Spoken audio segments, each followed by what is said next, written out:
अस्सलाम वालेकुम। पुरानी कहानियाँ और दिलचस्प किस्से देखने के लिए मेरे चैनल को कर दें सब्सक्राइब और साथ दिए गए बेल आइकन को लाजमी प्रेस करें ताकि आपको मेरी आने वाली हर न्यू वीडियो वक्त पर मिल सके। जज़ाकल्लाह। फारिया को जब मैंने पहली बार देखा तो मुझे ऐसा लगा था जैसे अज़ल से मेरे साथ हो यूनिवर्सिटी में। मैं और वो एक ही डिपार्टमेंट में थे और मैं जो मोहब्बत का कायल न था उसकी कुर्बत के बहाने ढूंढने लगा। फिर आहिस्ता आहिस्ता उससे मेरी अच्छी खासी दोस्ती हो गई और वो हमारे ग्रुप में आ गई। वो बहुत खुश इखलाक थी, इतनी खूबसूरत न थी कि एक बार देखें तो दोबारा पीछे मुड़कर देखने को दिल चाहे। अलबत्ता उसकी पुरकशिश मुस्कुराहट ने मेरी पुरसुकून ज़िंदगी में हलचल मचा दी थी।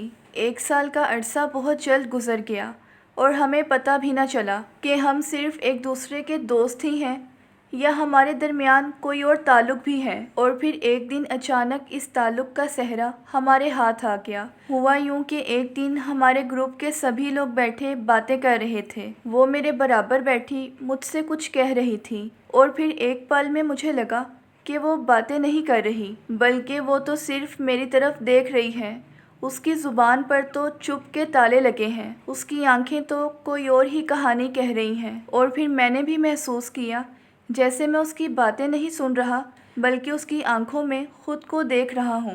तब सारे ग्रुप की तरह हमें भी पता चला कि हम एक दूसरे से मोहब्बत करते हैं। वक्त के साथ साथ हमारा पाकीज़ा रिश्ता मजबूत होता गया। हम इसके अंजाम से बेखबर एग्ज़ाम्स की तैयारियों में मसरूफ़ हो गए। हम सबको ऐसा लगा जैसे वो पहले जैसी फारिया नहीं रही, ना उसकी पहले जैसी मुस्कुराहट। हम उसे एग्ज़ाम्स की टेंशन समझते रहे लेकिन फारिया को तो कोई और ही गम था। तभी तो एक दिन उसने मुझसे कहा, उज़ैर तुम मुझसे मिला ना करो क्योंकि मेरे घर वालों को ये बात बिल्कुल भी पसंद नहीं। मैं तो फारिया की ये बात सुनकर परेशान हो गया। मैंने तो उससे कभी कोई गलत बात ना की थी, कभी कोई गैर मज़हब हरकत ना की। मैं तो उससे वजह पूछना चाहता था लेकिन उसने मज़ीद कुछ ना कहा और मैंने चुपचाप उसकी बात मान ली। मैं ये हरगिज़ नहीं चाहता था कि मेरी वजह से कोई बदनाम हो। फिर भी मैंने उसकी उदासी की वजह ज़रूर पूछी। वो मायूस बैठी थी। मैं उसके करीब गया और मैंने उससे जाकर कहा, फारिया ये तुमने ठीक कहा है, मैं तुमसे मिला ना करूं, मगर मुझे ये तो बता दो कि आखिर तुम उदास क्यों हो, तुम्हारी उदासी की वजह क्या है। लेकिन वो खामोश रही। मुझे लगा उसकी आंखों का सावन बरसना चाहता है और मैं इस बरसते सावन को देखना चाहता हूँ, लेकिन उसकी आंखों से एक आंसू ना निकला। उसके होंठ मुस्कुराहट को छुए बगैर मेरी दुनिया से रौनक और मेरी ज़िंदगी से बाहर ले गए। मुझे लगा जैसे गुलाब से खुशबू चली गई हो। हालांकि ये कितनी नामुमकिन बात थी लेकिन मुझे तो ऐसा ही लगा था। मैंने बड़ी बेदिली से पेपर्स दिए। मोहब्बत के इस हसीन दौर में मैं फारिया से कुछ ना पूछ पाया था और ना ही मैं उसके वालिदैन तक पहुंच सका। ज़िंदगी के कितने बरस उसके बगैर गुजर गए। काफ़ी अरसे बाद मुझे पता चला कि वो अमेरिका चली गई थी। तब मैं जर्मन में था, कितना दूर, लेकिन वो फिर भी मेरे कितना करीब थी। मुझे नहीं पता चला कि उसकी शादी हो गई थी या नहीं। मैं तो आज भी इस उलझन को सुलझा नहीं पाया।